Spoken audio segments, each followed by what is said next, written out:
Well, good day. It is the 2nd of March. In actual fact, for quite a lot of you around the world, it's still the 1st of March, which of course is St. David's Day, patron saint of Wales. Now then, last year I built a Welsh Corical in honour of St. David's Day, and of course the building of that was on my YouTube channel, which YouTube deleted, and it's gone forever. And David Robert Thomas, otherwise known as Dai the Teach, has emailed me and asked me could I put it up again. Well, the completed video is lost. However, I have been through my files and I've found all the bits that make it up, so I'm going to edit it again. And here comes the making of the Corical. Now David, Dai the Teach, has stated that he's going to come back to Thailand as soon as the pandemic is over, and he's going to take the Corical out on the Nam Lao and on the Mekong River. And to get it to the Mekong, we are going to enlist the help of my other friend here, Dai the Taxi, otherwise known as Nigel, with the beast. Take it to the Mekong and David's going to sail it. So here coming up now is the making of the Corical, and I'd never made one before, but here we go. Well, it's 6:30 on Sunday morning, and today is the first day of us building our Welsh Corical. And the reason we're building this is it's St. David's Day. It's by way of a tribute. The Corical has been built in Wales and used for thousands of years, and we're going to have a go at making one. I've not a clue what I'm doing, except our good friend and good friend to the channel, David Robert Thomas, said you start with the seat. So that is exactly what we're doing, and the seat is 3.5 feet long.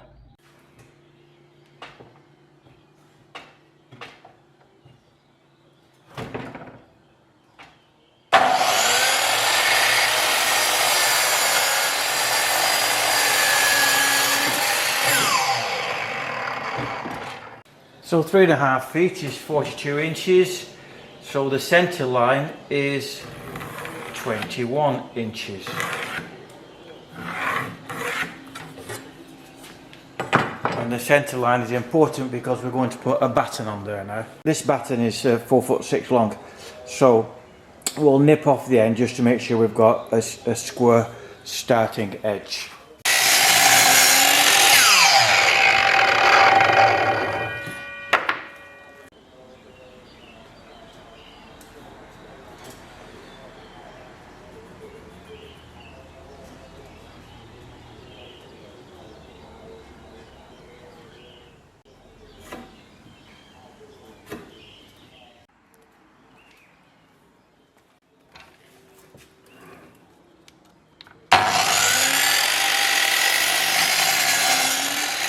Okay, so now we've got our seat and it's marked up on the centre line. That is the underside. So what I'm going to do is flip it over and I'm going to sand the edges and I'm going to sand the base, because we don't want splinters in our derriere, do we? No, we don't. So that is the seat sorted out. We now need to let the batten in for the depth of the seat. Now that's not difficult, but the tricky bit is getting that in the right position. Okay, so we're going to cut this section out, and then the seat will sit in there, and then it will sit flush to the floor, and then we can put the gunnels around once we've got that out and in position. So I'm going to start by cutting the ends with a tenon saw, and then I'm going to rip through all the centre with a preset depth on the circular saw.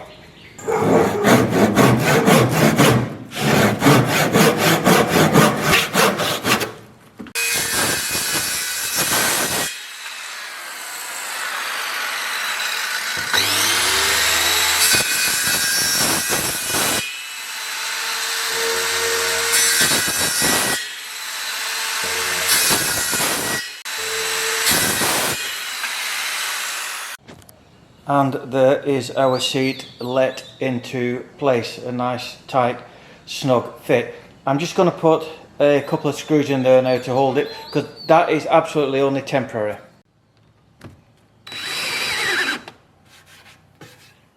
Okay, so the longer section is at the front, and the longer section is 630mm, and behind the seat it's 400, and I think it was 450mm. Clearly the longer section is the bow and the short is the stern. Okay, so my bench is only 800mm wide against the wall with a backstop on it. So I've had to pack up, because this plywood, because we want it to bend, is incredibly thin, so it's sagging. So I'm going to start the cut and then move one of the supports behind the blade and go on like that. That's the plan, Stan. Right, so what I've done here is I'd put a centre line on the batten. Don't forget that batten is coming out.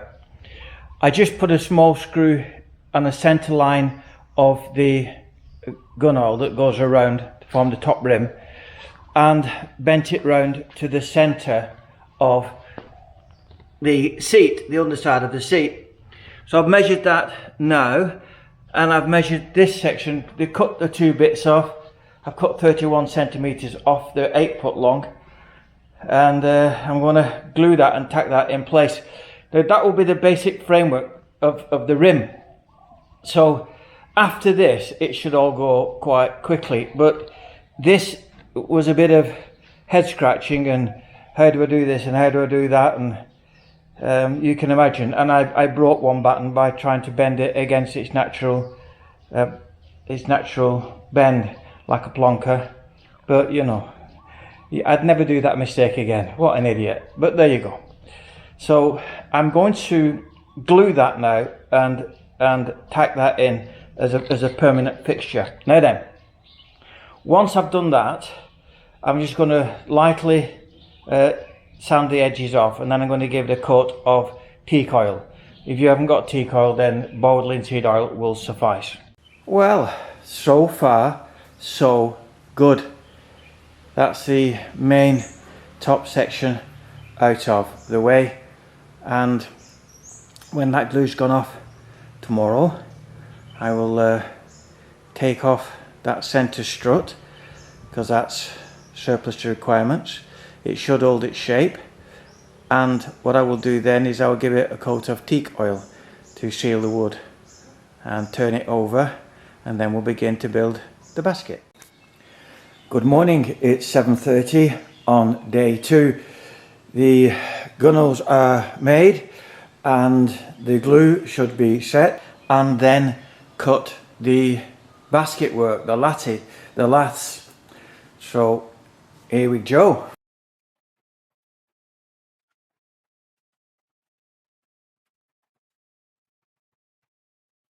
Oh, there we have the basic shape. Remember, this long centre section is coming off. It's only there to hold the shape whilst we get everything done.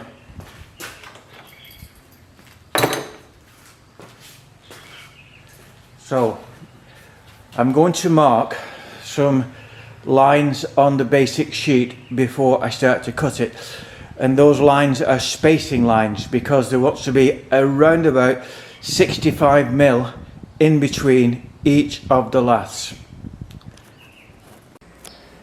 Now just cutting the laths along a straight edge that is clamped to the bench, so we don't get any cock-ups.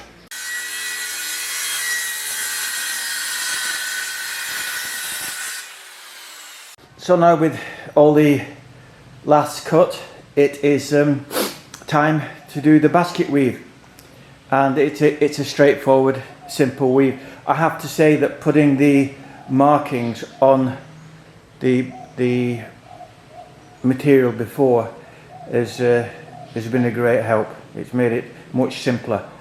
So I will continue with that now until I've got a decent basket to form the bottom of our coracle with. Now then, our weave is complete, and I've put a couple of boards underneath, and I'm just squaring it up now, and I'm going to tack the weave into place on these two boards whilst I attach the seat, and then I'll remove these boards. There you go. It's all starting to come together. Will she float? That's another question, isn't it? Well, here's our 4 seat supports. Well, that's the seat in place, and it looks relatively symmetrical. So the fun starts now with bending these lats up. I might have to use a hot gun to soften them up a little bit. We will see. Okay, seat fixed into position. Everything is balancing on its own, but I've put these two pieces of timber at either end just to control the height, because I want to be at a foot, 30 centimeters to the top of the craft. So now I'm going to take out the nails from the holding plates and start to bend the slats upward.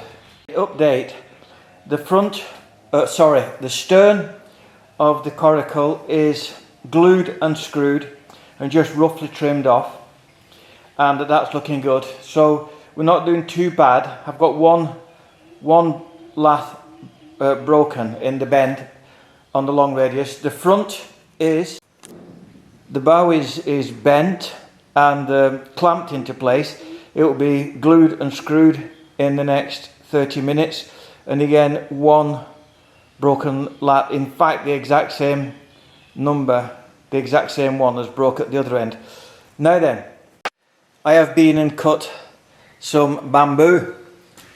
This bamboo, I've made it thin and I've heated it with a hot gun and bent it at right angles. Now, bamboo is incredibly strong, much better than the ply, so I'm going to use the bamboo on the cross members. Well, that's a half a dozen lengths of bamboo split. I need to trim that up now and get it to where I can work it and bend it. Now we have split the bamboo. This is about 3/4 of an inch, about 18mm across, and it's 2 meters long, just over 6 feet. And what I've got to do now is take off the inside that was the chambers.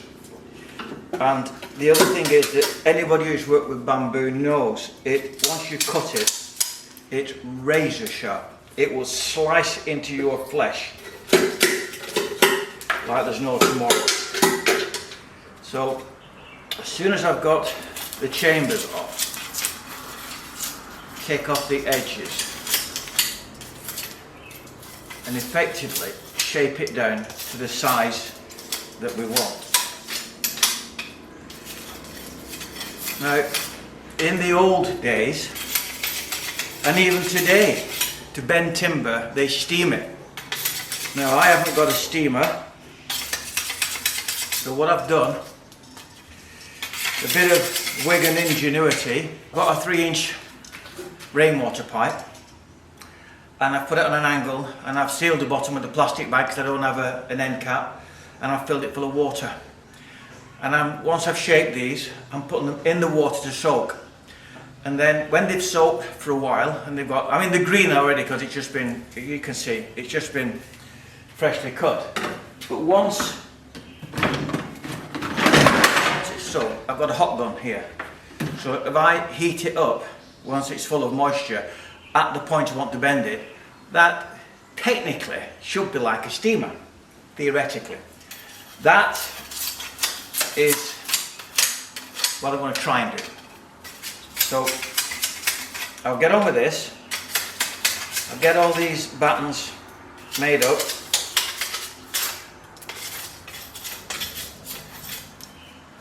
This is a locally made knife. These knives, all Thai farmers have got one of these in the belt in a bamboo scabbard. and they're used for hacking and chopping and cooking and you name it. They're fantastic, and made from spring steel, made locally. They're as sharp as a razor. So this is my rainwater pipe that's a couple of meters long, and it's full of water, and it's got the length of bamboo soaking in there.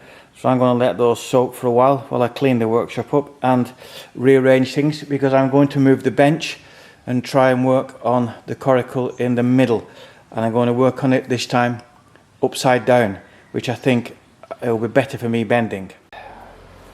Where these are broken, what I'm doing, I'm taking a piece of the lath and I'm gluing it and laminating it, bending it over and making it double thickness, as I've done on this side. So these have been soaking for a couple of hours in water, and this is my steamer. You see, hot gun, and I'm putting light pressure on the end of the bamboo.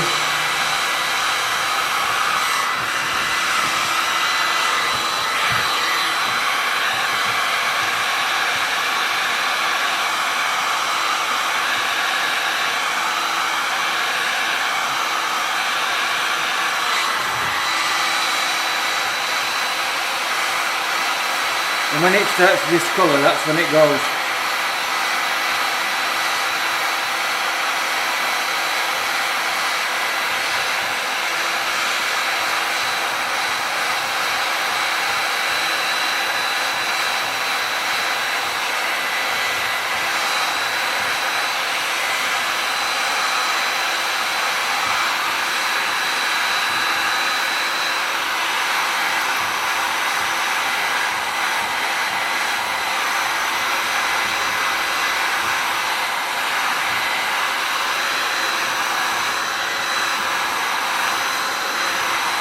There's a lot of moisture in that.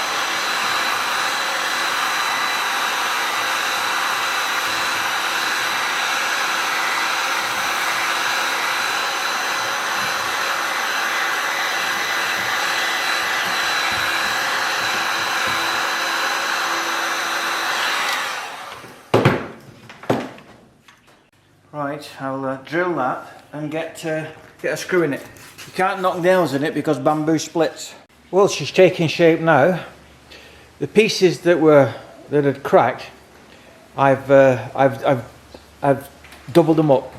I've glued another lat onto it, screwed it, clamped it, and brought it down, and heated it up and bent it.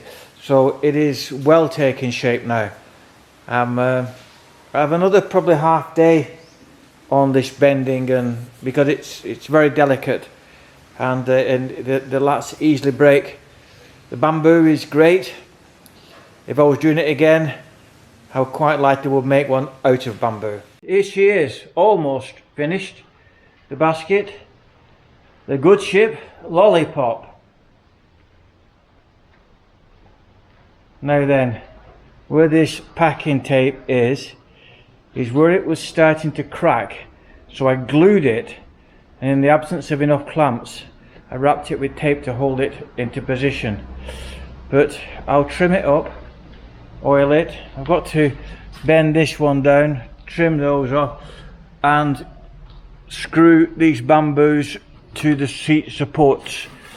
Once they're screwed down, it should look a bit more something like. The bow doesn't look too bad. The bamboo is okay, and the stern is a bit lumpy, but you know, hey. I hope after this, my friend, you bestow upon me the title of Honorary Welshman. Okay, bud? See you soon. Well, there's the upside of the basket with a coat of teak oil. Now, I've decided to put one more cross membrane out of bamboo towards the front, and I'm going to take a plywood cross member out and replace it with a bamboo. So that is the only alteration I am doing.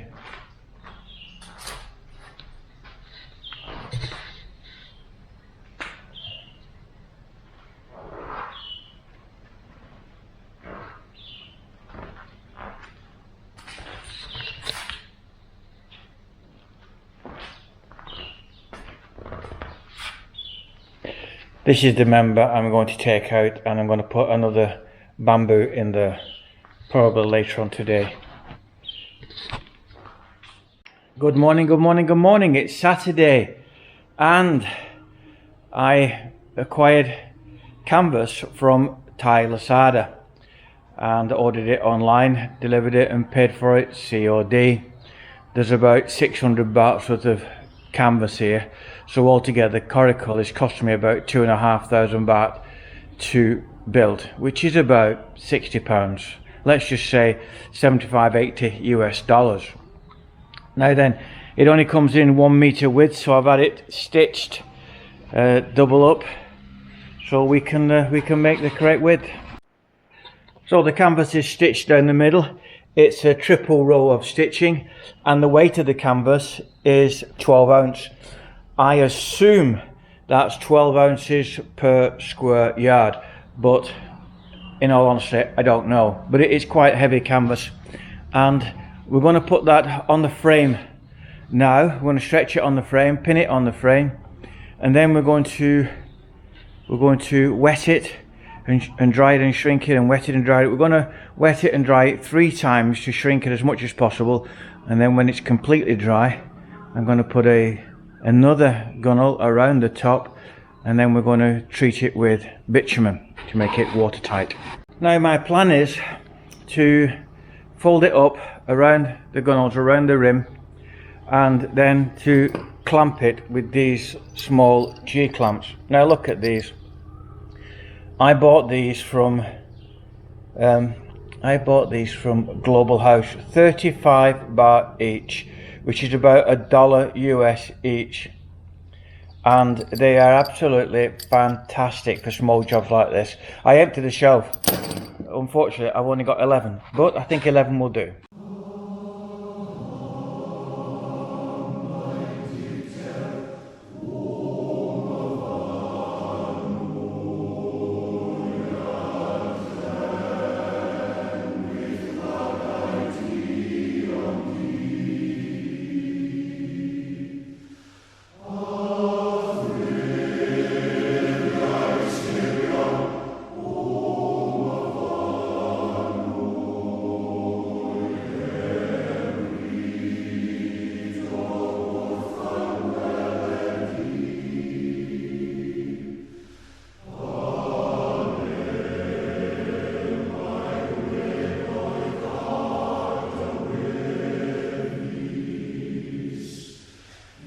Well, this Corical has caused much amusement in the village.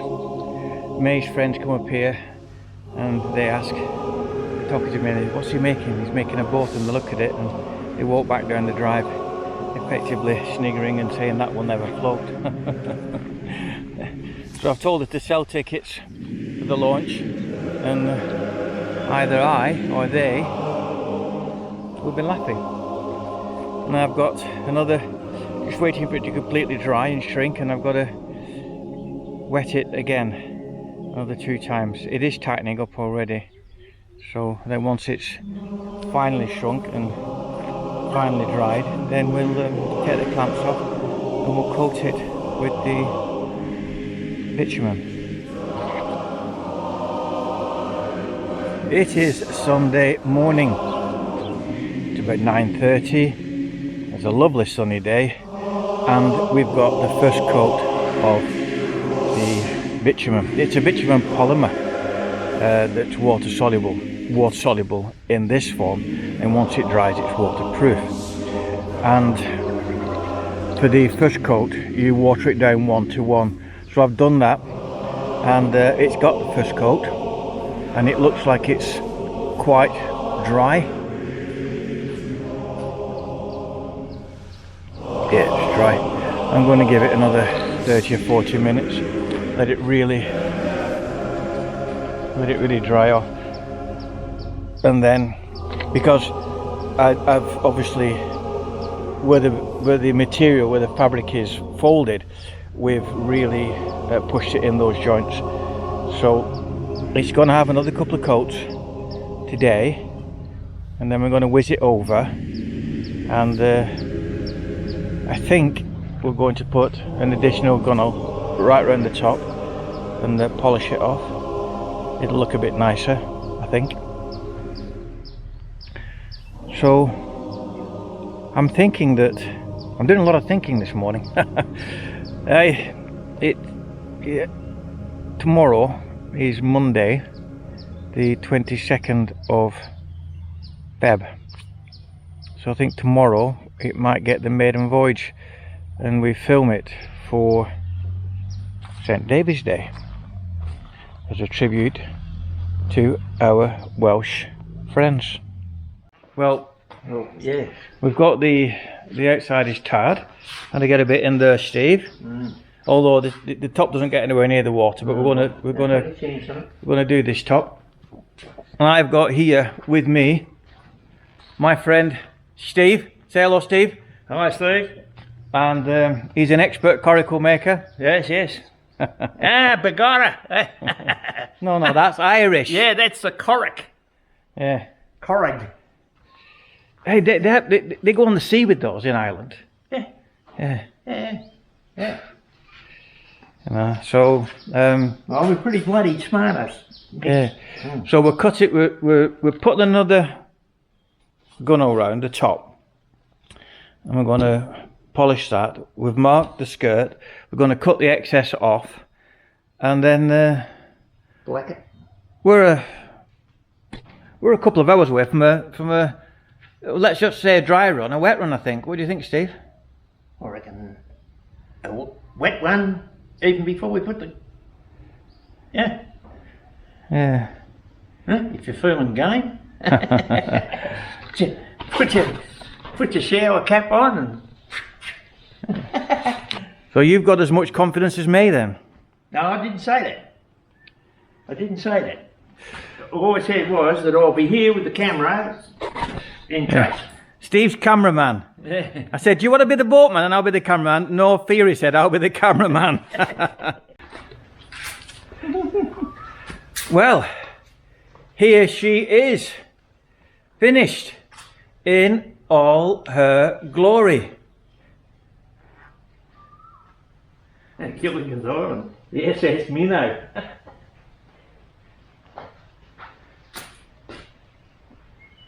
All you taffies. Yeah. What we're calling it? The good ship lollipop? Or the coracle craft Taff. Huh? Taff. The River Taff in Wales. Oh, yeah. That's why they call taffies. Yeah.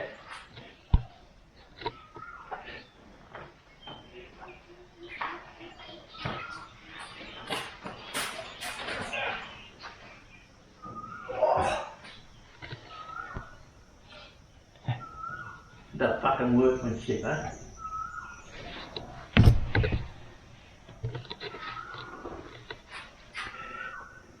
Don't forget to show there's no cushion on the seat. Oh. Welshmen never yield. They don't need cushions. Put the paddle. Yeah. And there's the oar. Yeah. I made this oar from a piece of felled tree in the garden. It's made from teak. I shouldn't think there are many teak trees in Wales. I don't know, but I wouldn't think so. But there she is, made to the specifications of David Robert Thomas. And I have to say that David has been my mentor, because his family used to build coracles in the days gone by. And because of this,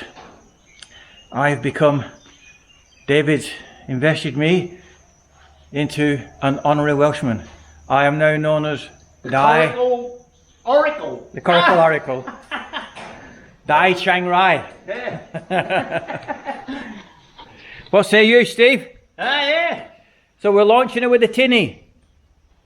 Yeah. We're launching it. Could we not get champagne? This is Thai champagne. They drink bloody.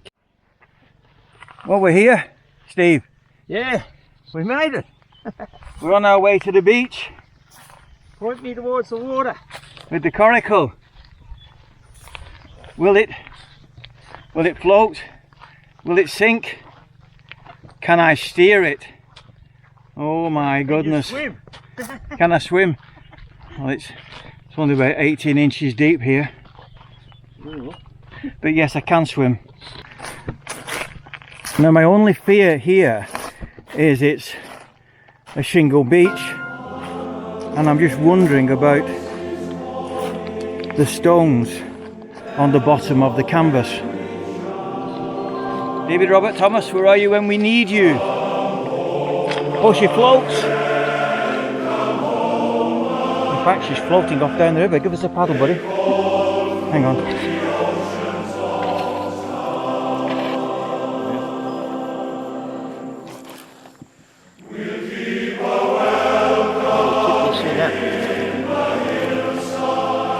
Like that.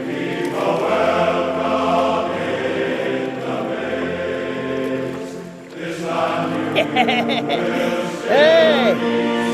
How's it going?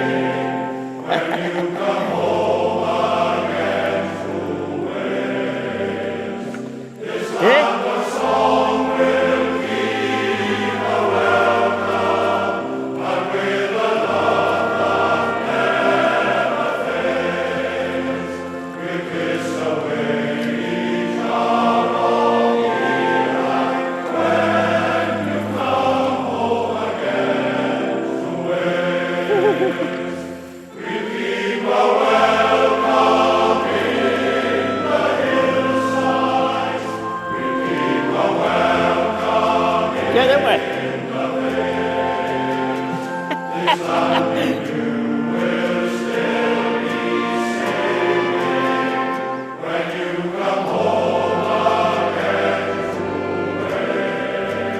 Oh, that's a fine.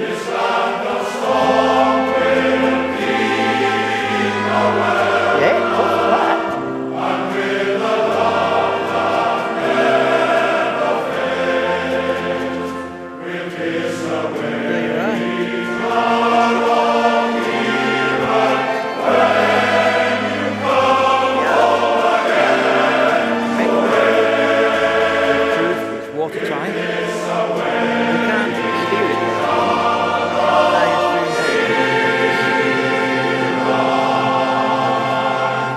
Well, there you go. It was a success, and thanks for watching, and thanks for everybody who stuck with us for all this time. We will, the next time you see this coracle, it will be Dai the Teach sailing it on the Mekong River. Bye for now.